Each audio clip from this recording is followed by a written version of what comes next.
I'm Lee Bristow, host of Saros Insights and Director of Cyber and AI Governance. At Saros, we partner with the world's most recognized brands to make the complex simple.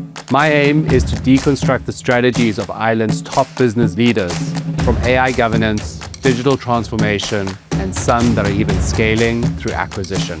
We're playing a bigger game, uncovering the human stories behind the technology. Welcome to our show.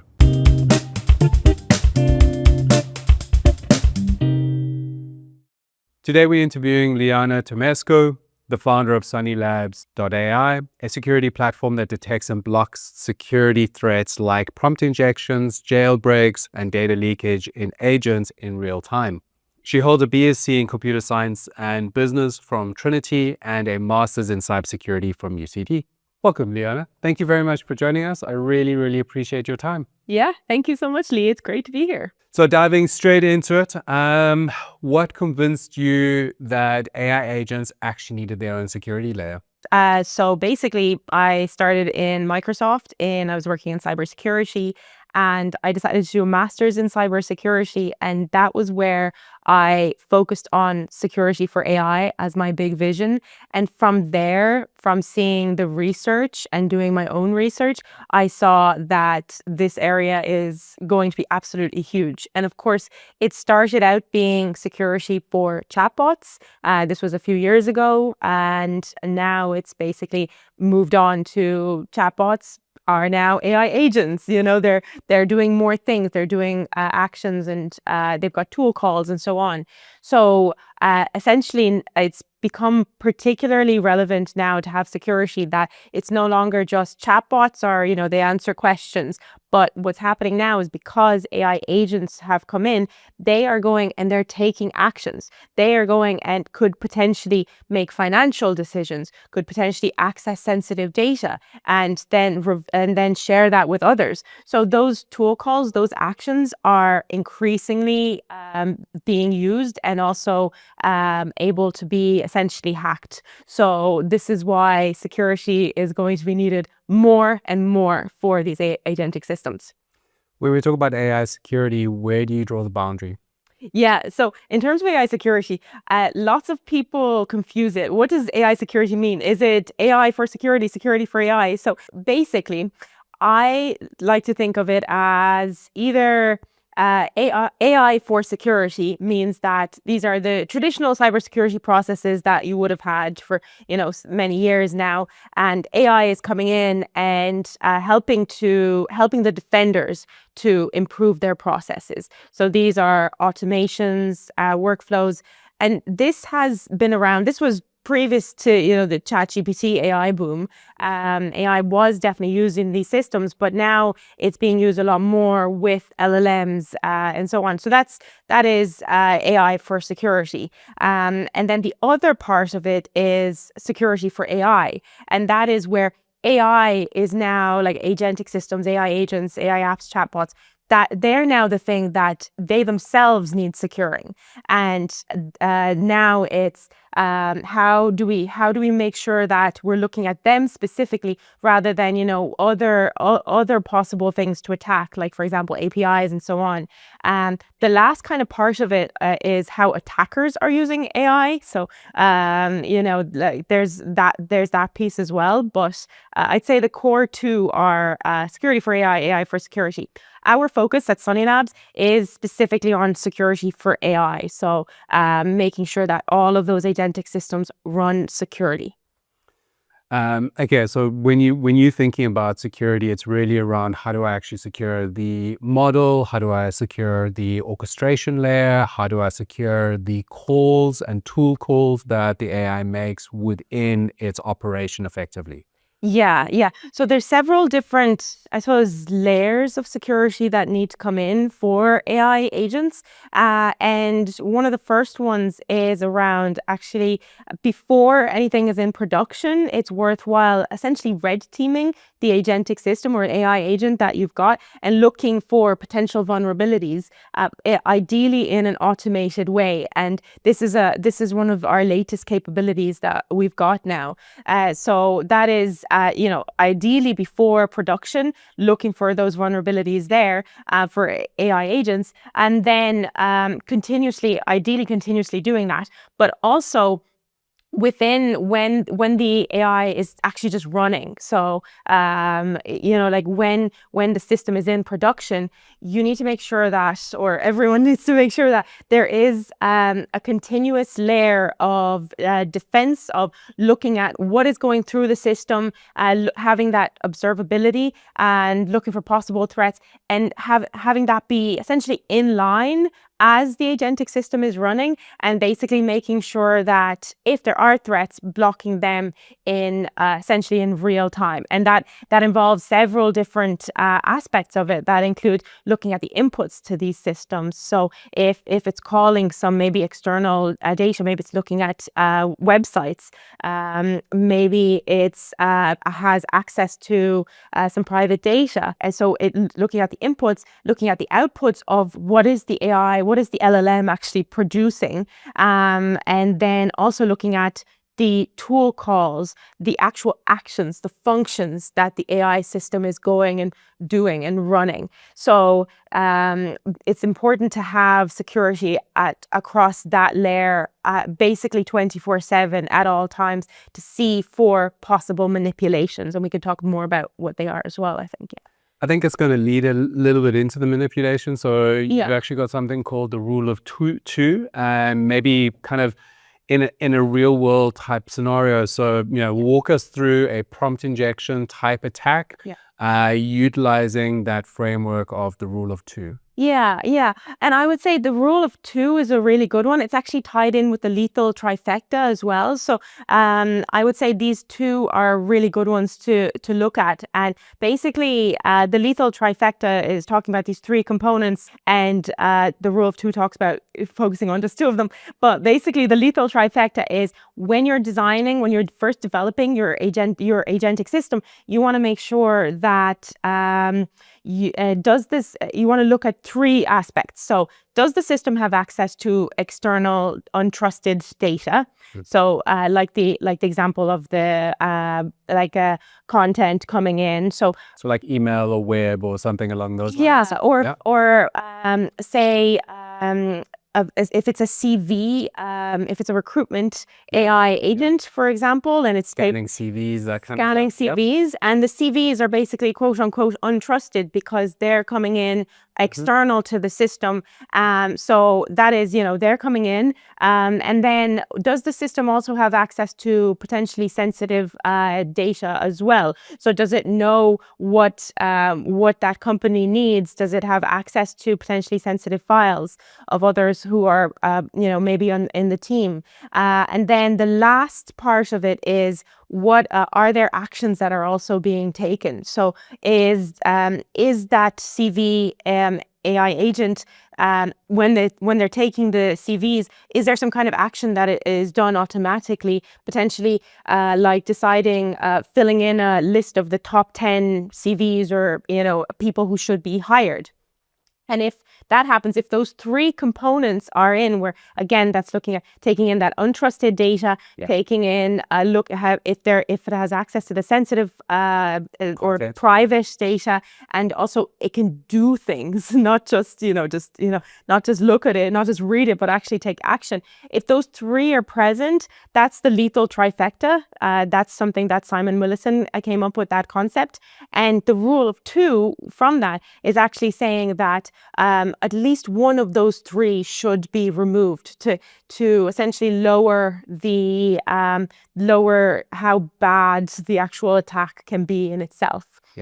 So and saying this, it's not perfect. There are you're lowering the risk by having fewer of those three, but it does lead to basically reducing the risk in the system. I mean, we've actually got a very tried and tested mechanism just in everyday life, which is separation of duties, right?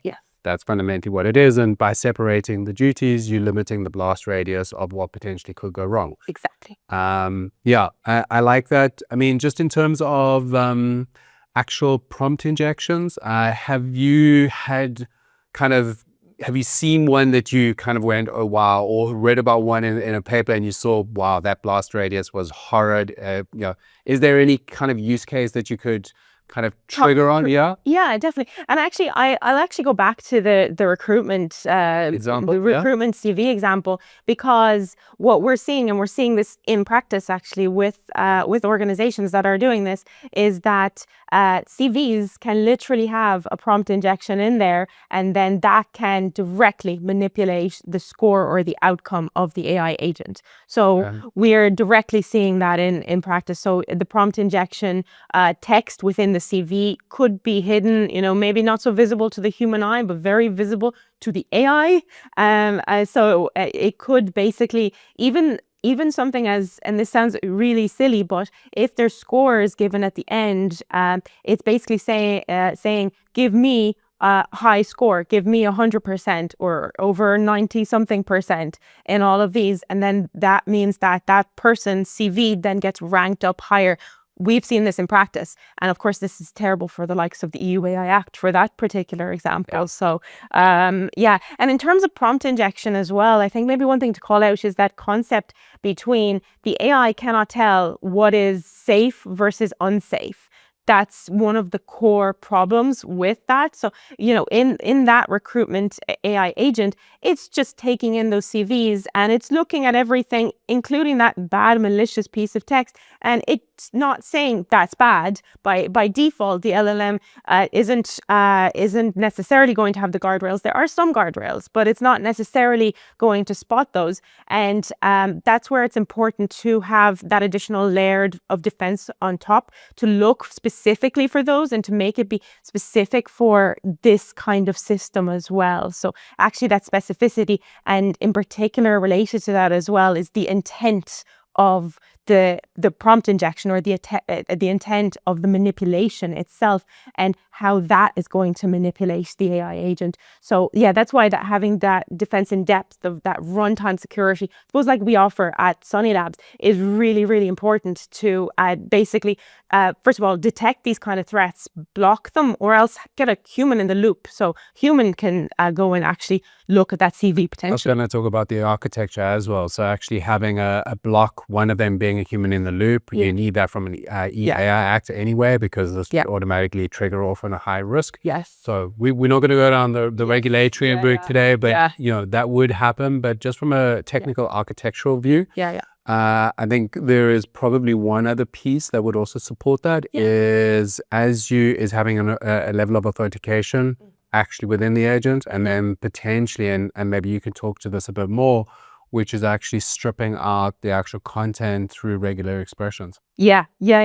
So that's actually something that we're seeing with a lot of our customers, that in terms of what is the actual data going through. So is there some kind of sensitive data in there? Is there some kind of PII, personally identifiable information, that's going within this system? Or is it just some kind of sensitive data classification, as could be classified as per the GDPR, for example? And actually seeing, first of all, even just having that observability in the first place is really quite important, and ideally being able to classify what exactly has gone through, so that again a human could look at it afterwards.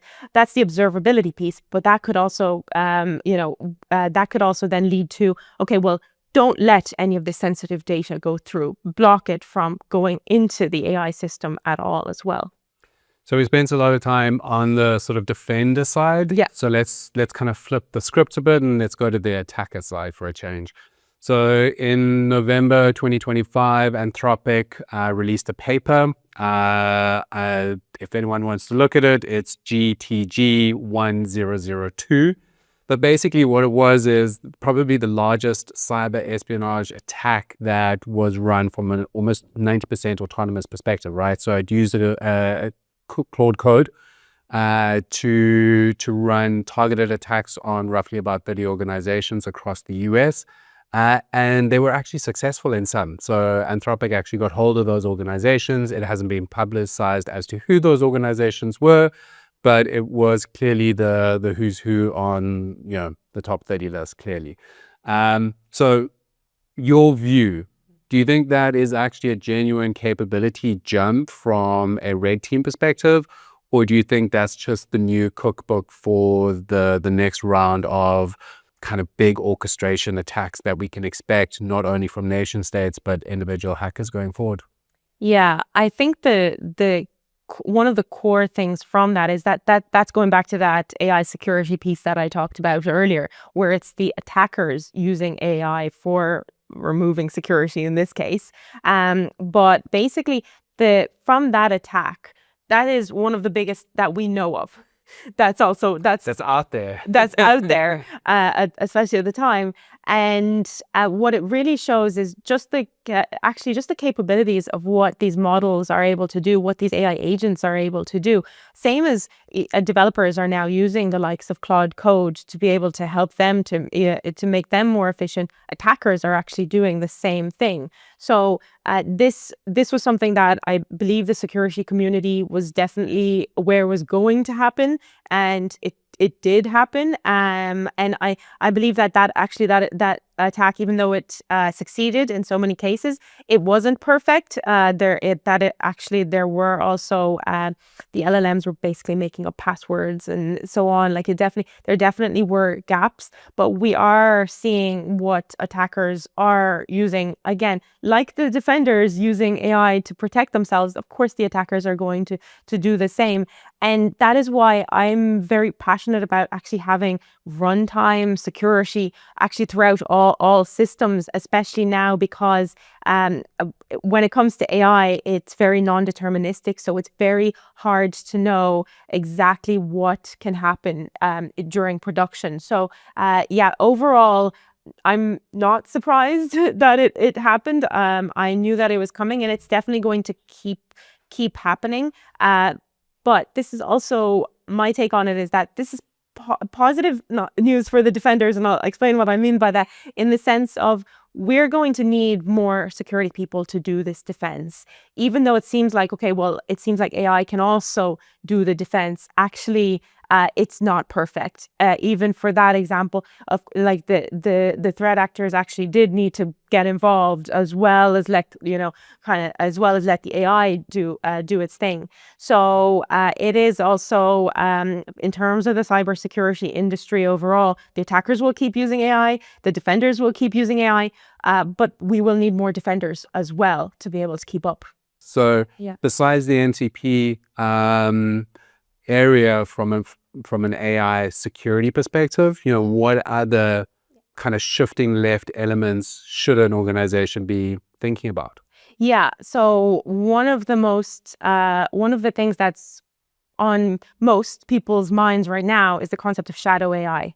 Yeah. So we've had that now forever with shadow IT, but shadow AI is when you have an organization and your employees are using ChatGPT or any of the LLMs without your permission, without the organization's permission, and they're putting in potentially your organization's sensitive data into it, and many other use cases. So actually being able to detect for shadow AI, so before sort of anything else, actually being able to see what AI systems are being used by your organization is probably the number one thing that I would say. So when you're starting, especially when you're starting your AI journey, especially your AI security journey, that would be a very good place to start. Because even when we talk about, okay, well, you have to go and secure AI, the first question is, what AI? Like what are the AI systems you're using? Are you developing your own AI agents, or are you calling in some others in-house, or are you just using the existing LLM providers? And it's not just you as one person, it's your entire organization. So being able to answer that, and then afterwards take the necessary precautionary steps, like do the red teaming, do the data classification and the data security piece, and especially then go and do the runtime piece as the systems are running. But the very first part is knowing what you're securing. Thank you very much for joining us today. I really appreciate it. You've taken us from AI security, what it is, prompt injection, autonomous attacks, all the way right down to starting with where you need to start. Thank you. Brilliant. Yeah. Thank you so much, Lee. It's great. It was great to be here.